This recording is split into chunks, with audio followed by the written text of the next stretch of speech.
What's up, homeboy? It's RPG, and I'm back again with another episode of Seamanship 101. Gusto mo maging seaman, di ba? Gusto mo maging seaman?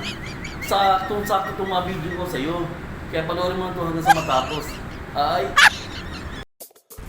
So, for today, ituturo ko sa inyo kung ano ang firebox.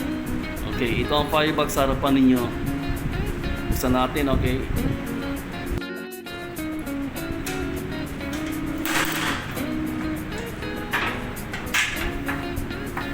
Yan, ayan ang firebox. Ready to use na to. Ayan, ito ang nozzle.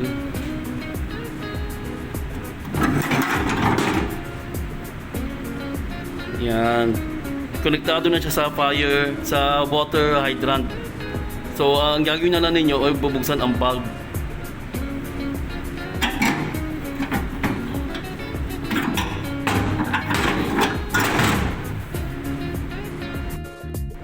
Ito ang valve. Lagi nyo tatandaan pag magbubukas kayo ng valve, laging counterclockwise. Ganito.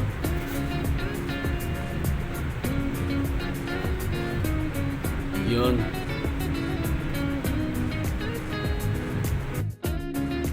Ito naman ang spanner. Ito ang gagamitin ninyo para mabuksan ang hose na to kung gusto niyo mag-addition ng isa pang hose.